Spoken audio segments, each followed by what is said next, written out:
In the automotive world, the Toyota Corolla is probably one of the most well-recognized nameplates here in the States. In fact, in the Corolla's 50-plus year history, the one trim that Toyota has failed to offer over the years has been a dedicated hybrid version. As you can see, this all-new Corolla is an all-new car for 2020 running on the TNGA architecture. It has sleek styling on the outside and on the inside, and for the first time ever, Toyota is offering a full-on dedicated hybrid version that gets over 50 mpg. So the big question I want to answer, if you guys are shopping for an inexpensive commuter car that gets over 50 miles to the gallon, should you put the 2020 Corolla at the top of your list? That's what we're here to find out.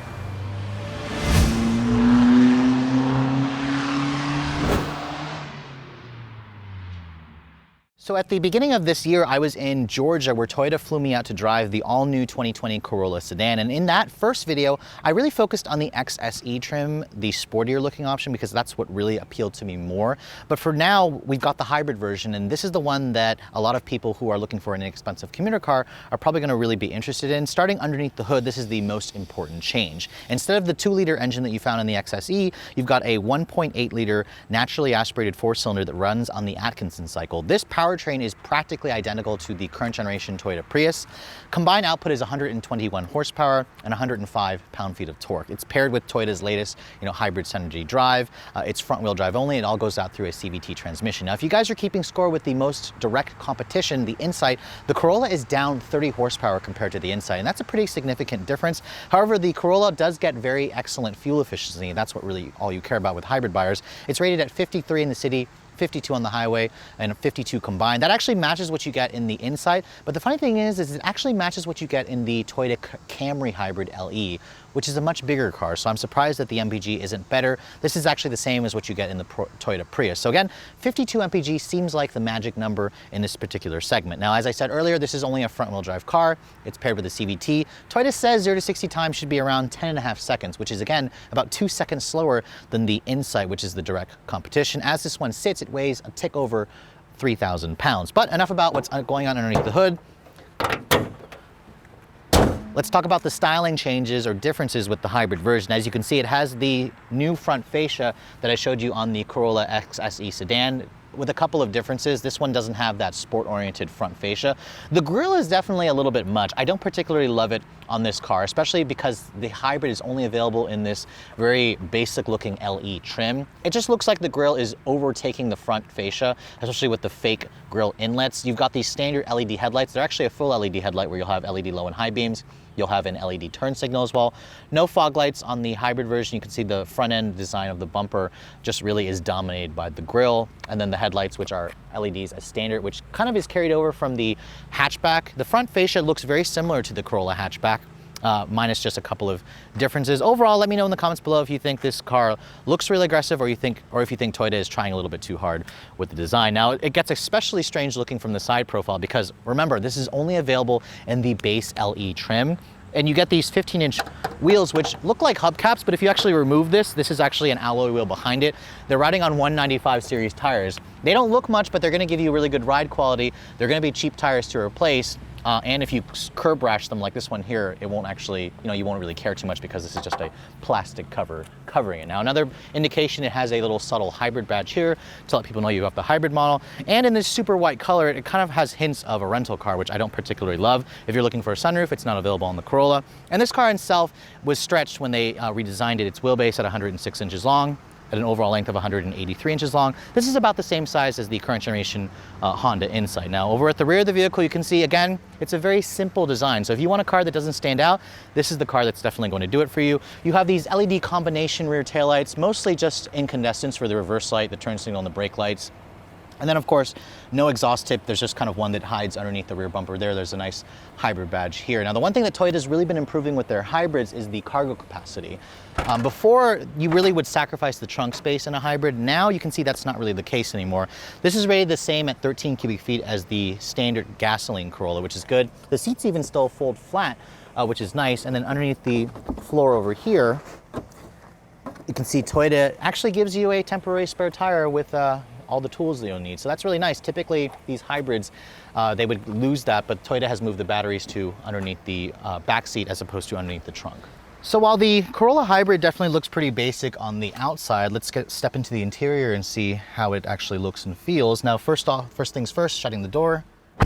The door itself sounds like the other Corolla, the XSE that I drove. It has a relatively solid sound to it, maybe a little bit more toward the tinny side. Now, the one thing about the hybrid model, it does come standard with their smart key access system with push button start. So all you have to do is just put your foot on the brake, push the power button here. Remember, this is a hybrid. There's no engine starter noise. Now, again, if you guys are looking for a more in-depth view of this interior, be sure to click on the link below to watch my full review on the XSE trim. I'm just going to briefly touch on the differences between this and the XSE trim. Now, unlike the Honda Insight LX, which this car competes with, Toyota actually throws in a little bit more standard equipment. Now, first of all, you have a 7-inch LCD in the center stack here, or in the instrument panel, and then you have an 8-inch touchscreen over here. This is part of their Entune 3.0 system. It does include Apple CarPlay and Amazon Alexa, but no Android Auto. In the Honda Insight, you guys have to upgrade to the EX trim for another $1,400 to get the bigger 8-inch Honda Link system, whereas Toyota kind of gives that to you as standard. You also get a single zone automatic climate control, which is nice.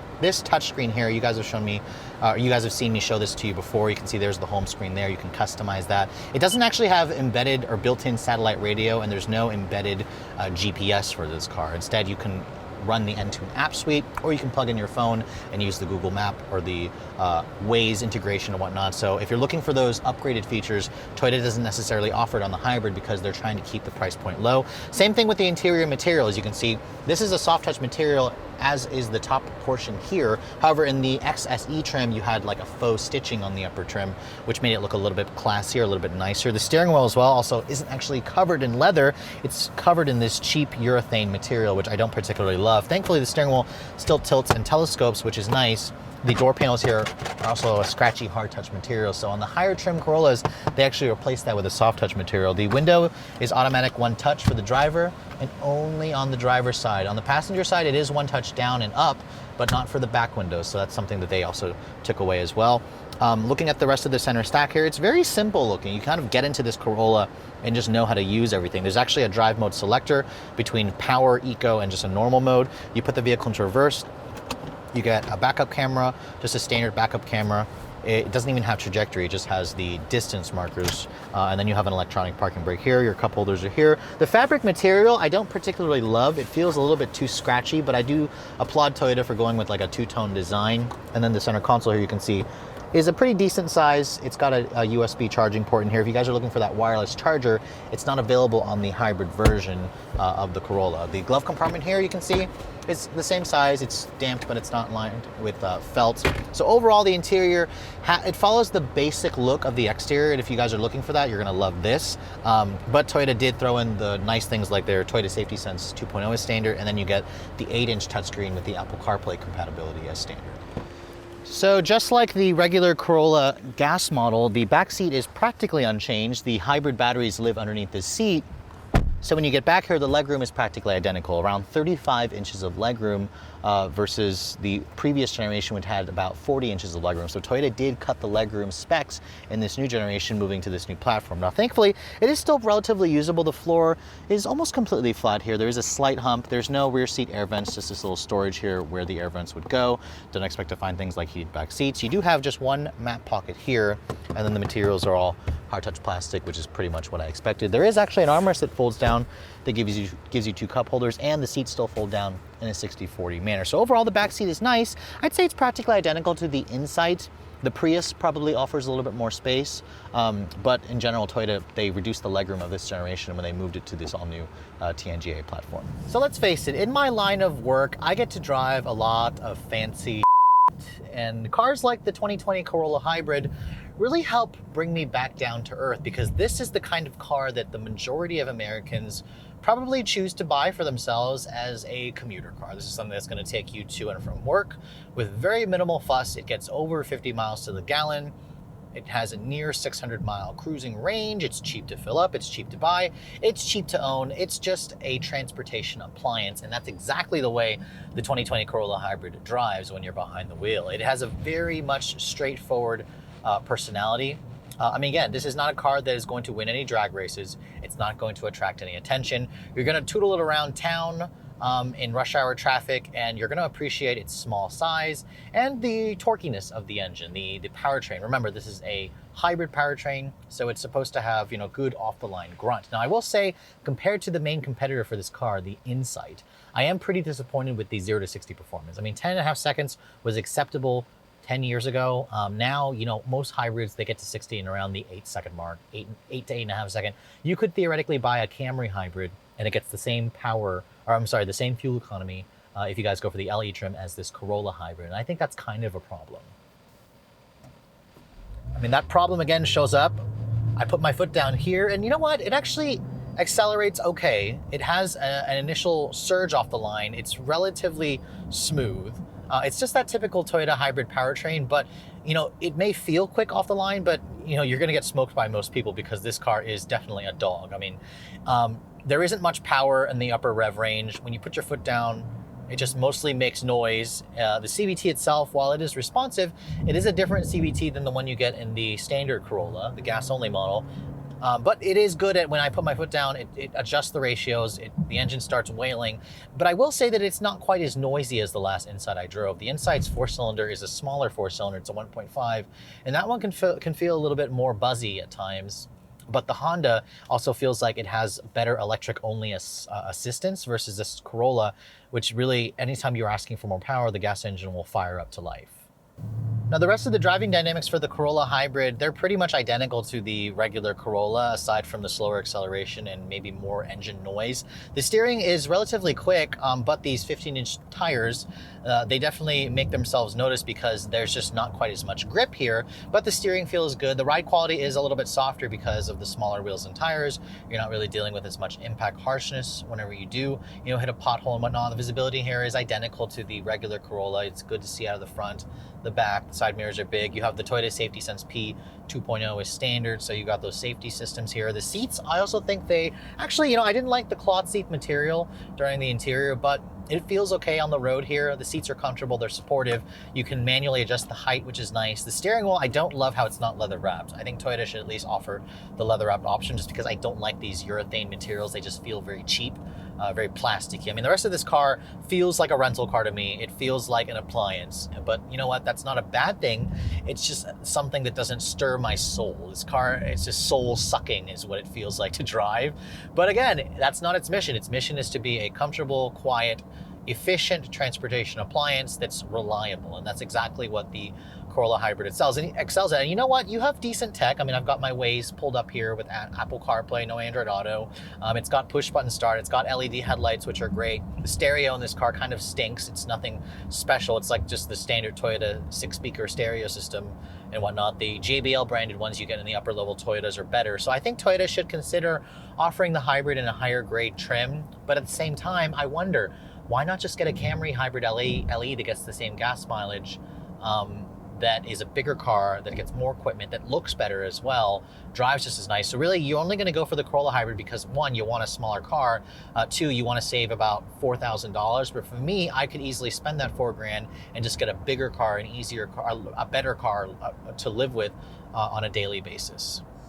So if you're in the market for an inexpensive commuter car that will go a pretty far distance on a full tank of gas, it's pretty hard to argue with the 2020 Toyota Corolla hybrid. By the EPA's ratings, you should be able to go nearly 680 miles on a full tank of gas because this thing gets over 50 miles to the gallon, and Toyota has priced the Corolla hybrid really attractively. This car starts at under $24,000. Actually, you'll basically spend about $23,850 plus destination, and there's really no options to add because Toyota only offers this in the basic LE trim, and they throw in a lot of equipment. So you've got the 8-inch Apple CarPlay touchscreen display, you've got the Toyota Safety Sense 2.0, you've got push button start. And unfortunately, if you guys are looking for a few more premium features, this is where the Toyota Corolla hybrid could fall short. I think Toyota should consider offering the hybrid version in the SE and XSE trim, because for me, it just looks too basic on the outside.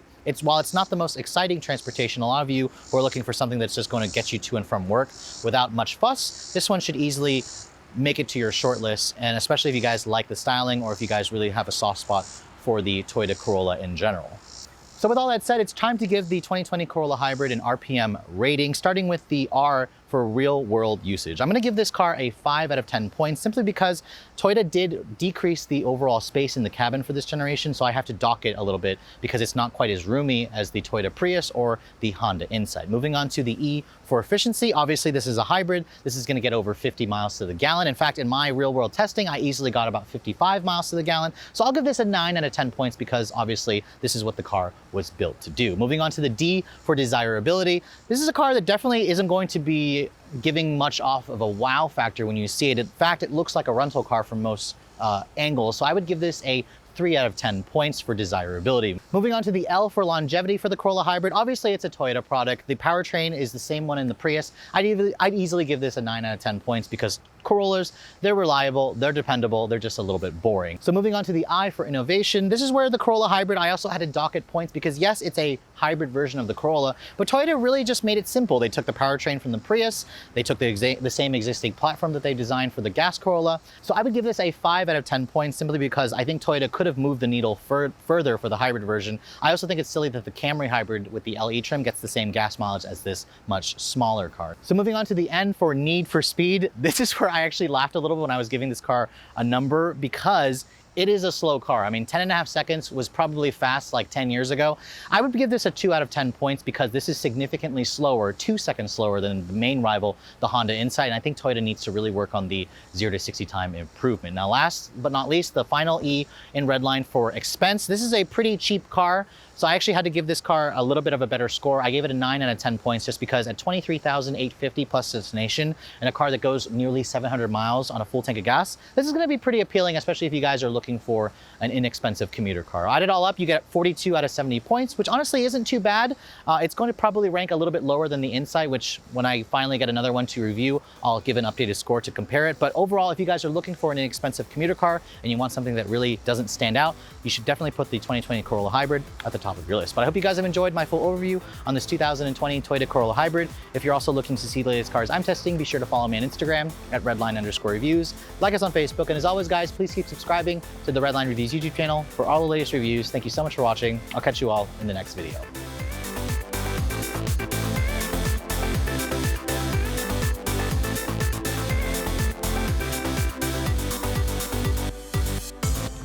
So at the beginning, for this hybrid version, because this is the most important change. Instead of the 2-liter dynamic force 4-cylinder, you get a smaller 1. Is this a 1.5 or 1.8? I was thinking 1.5, but that's the Insight is a 1.5. So if you guys are looking for an inexpensive commuter car that'll go a very long ways, let me try that again.